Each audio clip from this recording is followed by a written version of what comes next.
श्री शिवाय नमस्तु भयम। दोस्तों, जैसा कि आप सभी लोग जानते हैं कि 28 दिसंबर 2025 यानी रविवार को पड़ रही है पौष महीने की शुक्ल पक्ष दुर्गाष्टमी व्रत, जो बहुत ही खास है। और दोस्तों, ये वो तिथि है जो कि पौष महीने में रविवार को पड़ रही है।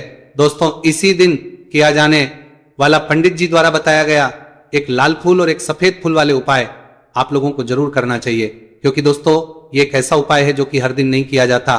पौष महीने में जो रविवार की अष्टमी तिथि आती है उसी दिन किया जाता है। अगर आप लोगों ने इस उपाय को नहीं किया है या किसी कारणवश नहीं कर पाए हो तो इस पौष रविवार अष्टमी तिथि के दिन इस उपाय से मत चूकना। दोस्तों देखिए, यह दिन इतना खास होता है, इतना महत्वपूर्ण होता है। देखा गया है कभी कभी बड़े बड़े पूजा पाठ अनुष्ठान से जो मनोकामना पूर्ण नहीं होती है, वह पौष रविवार के दिन एक छोटे से करने से ही आपकी मनोकामना पूर्ण हो जाती है।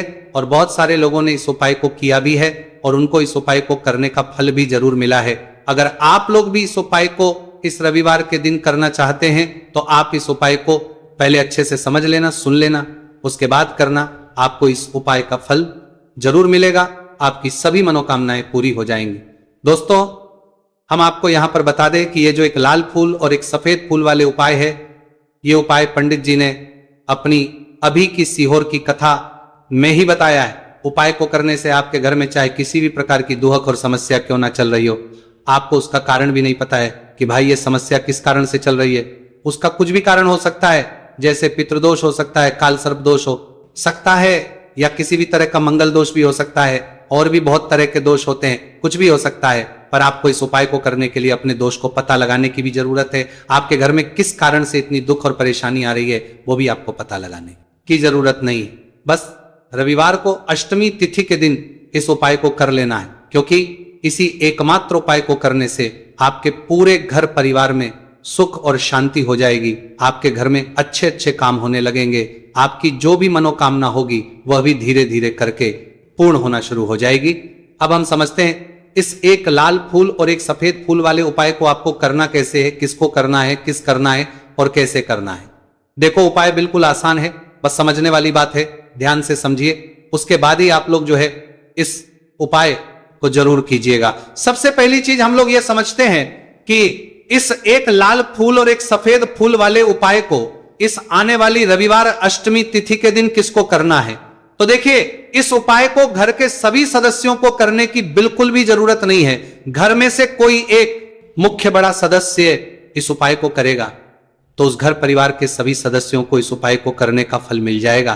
पर वो बड़ा सदस्य कौन होगा, कौन व्यक्ति इस उपाय को करेगा? तो यहां पर देखिए, हम आपको बता दें, घर की जो बड़ी माताएं बहनें होंगी, घर की बड़ी माताओं बहनों में से कोई भी एक माता बहन इस वाले उपाय को कर सकती है अपने पूरे घर परिवार के लिए। घर में सभी सदस्यों को इस उपाय को करने की जरूरत नहीं है। मात्र घर की जो माताएं बहनें हैं उनमें से कोई भी एक माता बहन इस वाले उपाय को करेगी तो उसके घर परिवार के पूरे सदस्यों को इस उपाय का फल मिलेगा। अगर किसी कारणवश माताएं बहनें घर में उपस्थित ना हो या वो इस उपाय को ना कर रही हो, कुछ दिक्कत हो, तो भाई उस जगह पर फिर घर का कोई बड़ा व्यक्ति भी इस उपाय को कर सकता है। माताओं बहनों के कहने का मतलब यह था कि माताएं बहनें घर की लक्ष्मी होती है। जब घर की लक्ष्मी कोई उपाय करती है तो निश्चित ही भगवान शिव जी जल्दी प्रसन्न होते हैं और उपाय का फल में बहुत जल्दी और बहुत बड़ा करके भी यहां पर देते हैं। तो आप लोग ये बात समझ गए होंगे। अब हम ये बात समझते हैं कि इस वाले उपाय को हमें करना किस समय है। एक लाल फूल और एक सफेद फूल वाले उपाय को हमें अष्टमी तिथि के दिन करना किस समय है। तो देखिए, इस उपाय को करने का जो समय है, सुबह का समय भी है और शाम का समय भी है। अब देखिए, यहां पर हम मुख्य रूप से सुबह का समय नहीं बोलेंगे, क्योंकि देखिए ये जो अष्टमी तिथि है, और आप सभी लोग जानते हैं रविवार अष्टमी तिथि के दिन का प्रदोष काल का मतलब शाम का जो समय होता है ना, इस दिन भगवान शिव जी का सबसे प्रिय दिन होता है। तो आप लोग इसे एक लाल फूल एक सफेद फूल वाले उपाय को सुबह के समय भी कर सकते हो और शाम के समय प्रदोष काल में भी कर सकते हो। सुबह के समय अगर कर रहे हो तो 10 या फिर 11 बजे तक भी अगर उपाय करोगे तो भी आपको उपाय का फल मिलेगा। वही अगर शाम के समय कर रहे हो तो इस दिन जरूर शाम के समय का ध्यान रखना कि शाम के 6 बजे से लेकर 7 बजे के बीच में अगर आप इस उपाय को कर सकते हो तो बिल्कुल कर लेना, पूरी कोशिश करना पर अगर किसी कारणवश इस समय के बीच में ना कर पाओ तो रात 8 बजे तक भी अगर आप उपाय को करोगे तो आपको उपाय का फल जरूर मिलेगा। यह बात आपको समझ आ गई कि आप इस उपाय को सुबह और शाम दोनों समय कर सकते हो। मतलब करना आपको एक ही समय है, घर में से किसी एक ही बड़े व्यक्ति को करना है, एक ही बार इस उपाय को करना है, दोनों समय नहीं करना है। आपको जो समय अच्छा लगे आप उस समय पर इस वाले उपाय को कर सकते हैं। तो चलिए जानते हैं इन विशेष उपायों के बारे में। लेकिन उससे पहले जो भी मेरे भाई मेरी प्यारी बहनें आज चैनल पर पहली बार आए हैं या मेरी आवाज आज पहली बार सुन रहे हैं, अगर आप भी महादेव के सच्चे भक्त हैं तो वीडियो को लाइक और चैनल को सब्सक्राइब जरूर कर लें और कमेंट बॉक्स में लिखें हर हर महादेव देखो। अब सबसे पहली बात आती है कि इस उपाय को हमें करना किस लिए है। जैसा कि हमने अभी आपसे बोला कि इस उपाय को करने के बाद आपके जीवन में बहुत सारी खुशियां आएंगी, आपकी मनोकामनाएं पूर्ण होंगी, आपकी धन की समस्या दूर होगी, आपकी पैसों की समस्या दूर होगी। अब देखिए, अगर आप लोग सोच रहे हो कि भाई हमें अपना घर बनाना है पर घर बनाने के लिए पैसा नहीं है, हमें गाड़ी लेना है पर गाड़ी लेने के लिए पैसा नहीं है, हमें जमीन लेना है पर जमीन के लिए पैसों की कमी पड़ रही है, अगर ऐसी ही दिक्कत परेशानी या किसी भी तरह की धन से जुड़ी हुई समस्या या पैसों से जुड़ी हुई समस्या अगर आपके जीवन में चल रही है तो ये उपाय निश्चित ही आपके जीवन में बहुत सारे फल ला कर दे सकता है। इसीलिए अगर आपके घर में बहुत ज्यादा दिक्कत समस्या परेशानी चल रही है, धन से जुड़ी हुई पैसों से जुड़ी हुई धन की बहुत ज्यादा कमी आ रही है, पैसों की आवक नहीं हो रही है, तो भाई आप लोगों को इस वाले उपाय को जरूर करना चाहिए। घर में से किसी एक भी बोमे व्यक्ति को अब इस उपाय में करना क्या है वो सबसे पहले हम लोग जान लेते हैं। उपाय की सामग्री हम लोग सबसे पहले जानते हैं कि इस उपाय में किस किस चीज की आवश्यकता पड़ेगी। तो देखिए, उपाय का नाम तो एक लाल फूल और एक सफेद फूल वाला उपाय है, पर इस उपाय में कुल मिलाकर 4 सामग्री हमें लगने वाली, जो कि पंडित जी ने खुद सीहोर वाली कथा में बताया है। और जो हम आपको उपाय बताते हैं वो पंडित जी द्वारा बताए गए होते हैं, अलग से हम कुछ भी नहीं बताते हैं। तो यहां पर हम लोग समझते हैं कि इस उपाय की सामग्री क्या है। तो देखो, उपाय की जो सामग्री है वो 4 सामग्री है, जिसमें से सबसे पहली सामग्री है एक बेलपत्र। देखो, बेलपत्र क्या होती है? बेलपत्र जो शिव की शिवलिंग पर चढ़ती है। दूसरी चीज है एक शमी पत्र, शमीप्र शिवलिंग पर ही चढ़ता है। तीसरी चीज है दोस्तों एक लाल फूल, उपाय का नाम है, तो एक यहां पर आपको लाल फूल लेना है। अब ये लाल फूल कौन सा लेना है? देखो, शिवलिंग के ऊपर जो लाल फूल चढ़ता हो उनमें से कोई भी एक लाल फूल पसंद कर लेना और वो कहीं से तोड़कर या कहीं से खरीद कर लेकर आना और उस लाल फूल को उपाय में प्रयोग कर लेना। उसके बाद में एक सफेद फूल का विशेष रूप से ध्यान रखना, जो सफेद फूल शिवलिंग पर चढ़ता हो सिर्फ वही सफेद फूल लेकर आना, इसके अलावा कुछ मत लेकर आना, लेकिन केतकी का मत लेना। तो एक एक मात्रा में ही आपको ये चारों सामग्री चाहिए, एक बेलपत्र, एक शमी पत्र, एक लाल फूल और एक सफेद फूल। ये चारों सामग्री आप लोग तैयार करके रख लें। प्रदोष काल में या सुबह के समय जब भी आप इस उपाय को कर रहे हैं, जैसे ही आपके उपाय की सामग्री तैयार हो जाती है, तो क्या हम सीधा उपाय को करने के लिए इन चारों सामग्री को उपाय करने के लिए जा सकते हैं? नहीं, तो यहां पर आपको इस बात का ध्यान रखना है कि हम भगवान शिव जी को प्रसन्न करने के लिए तो जा रहे हैं, हम अपनी मनोकामना को पूर्ण करवाने के लिए तो जा रहे पर हमें यह दर्शाना बिल्कुल भी नहीं है कि हम सिर्फ अपने फायदे के लिए भगवान शिव जी के मंदिर में आए हैं।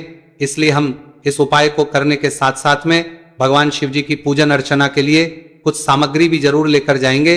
जैसे कि सुबह समय अगर आप उपाय को कर रहे हो इस एक लाल फूल और एक सफेद फूल वाले उपाय को, तो भाई सुबह के समय आपको 1 लोटा जल लेकर जाना है।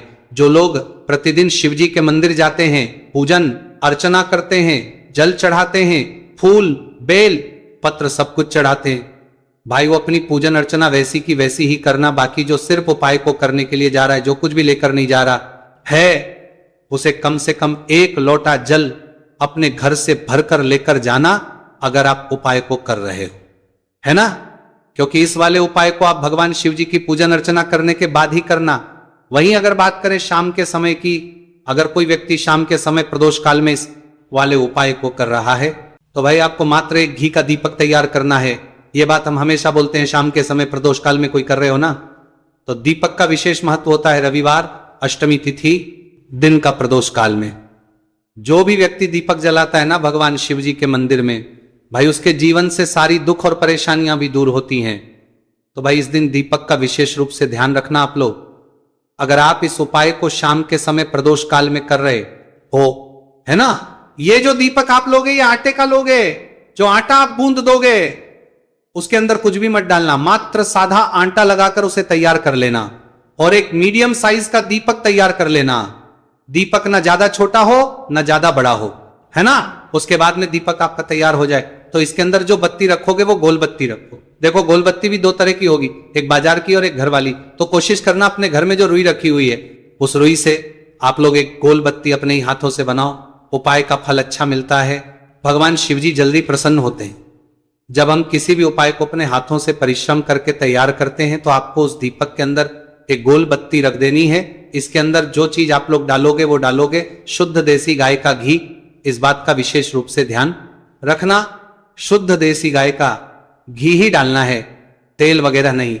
आज के दिन तो मत डालना, रविवार अष्टमी तिथि के दिन, क्योंकि भगवान शिव जी का सबसे प्रिय दिन और प्रिय समय पर हम लोग इस वाले उपाय को कर रहे हैं। तो थोड़ा सा शुद्ध गाय का घी इतना डालना कि वो दीपक कुछ समय तक चल सके।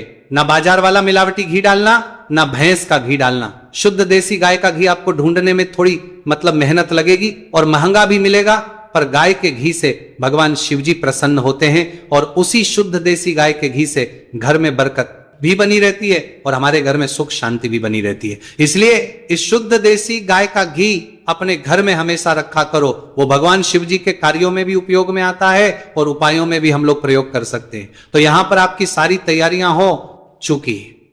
उपाय को करते समय शुद्धता का विशेष रूप से ध्यान रखिएगा। सुबह कर रहे हो तो भाई सुबह तो आपको स्नान करना ही करना है, बाकी शाम को कर रहे हो तो शाम को मात्र हाथ मुंह धोकर भी आप लोग इस वाले उपाय को कर सकते हो, कोई दिक्कत वाली बात नहीं है भाई। उपाय की पूरी सामग्री तैयार कर और पूजन सामग्री लेकर आपको भगवान शिवजी के मंदिर पहुंचना है, जो आपके घर के पास में हो, जहां पर शिवलिंग विराजित हो, शिवालय हो, वहां पर आप लोगों को पहुंचना है। और जैसे ही आप भगवान शिवजी के मंदिर में पहुंचते हो वहां पर जाकर ही उपाय शुरू नहीं करना है, पहले आपको भगवान शिवजी की पूजन अर्चना करना है।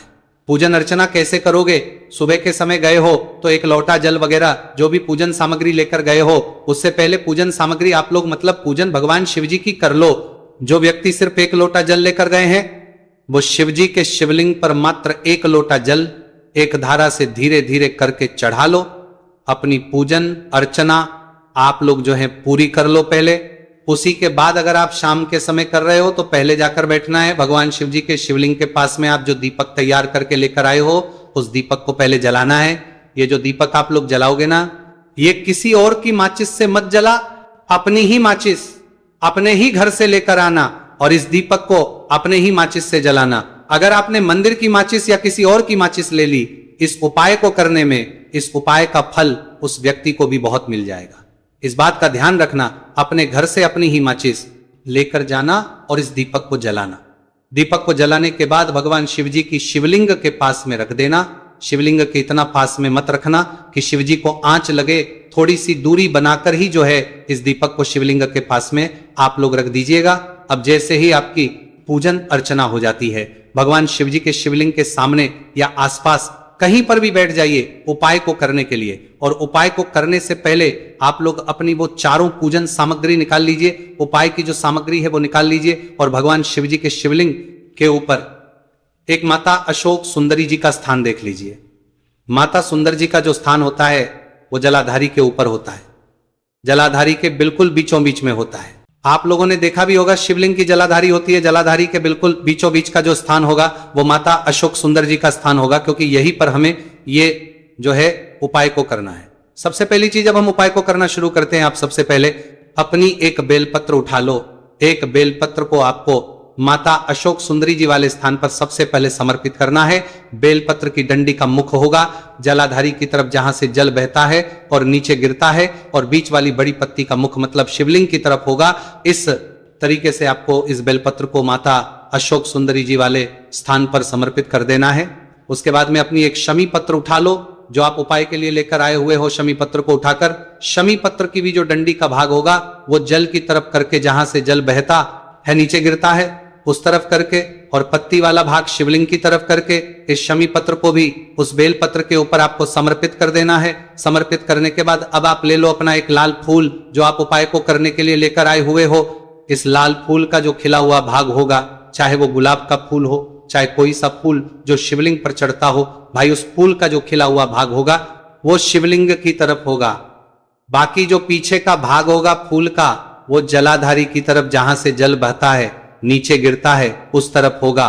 और आखिरी में आपका जो एक सफेद फूल बचा हुआ है, इस सफेद फूल को भी आपको लेना है और सफेद फूल का जो खिला हुआ भाग होगा वो शिवलिंग की तरफ होगा, जहां पर शिवलिंग रखा हुआ है उस तरफ होगा, और डंडी का भाग जलाधारी के पीछे की तरफ हो जाएगा। मतलब जो जहां से जल बहता है और नीचे गिरता है, जब आप एक बेलपत्र, एक शमी पत्र और एक लाल फूल, एक सफेद फूल चढ़ा रहे हो, तो उस समय आप लोगों को कांता भगवान या कांता चक्र का नाम लेते हुए ही जो है इस उपाय को करना है, और भगवान शिवजी और नारायण जी का स्मरण करते हुए ही इस उपाय को आपको करना है। तो जब भी आप एक बेलपत्र, एक शमी पत्र, एक लाल फूल और एक कमी हो रही है, जो भी दुख और समस्या परेशानी चल रही हो आपको अपनी, वो दुख और जो है भगवान शिवजी से उपाय को पूरा करने के बाद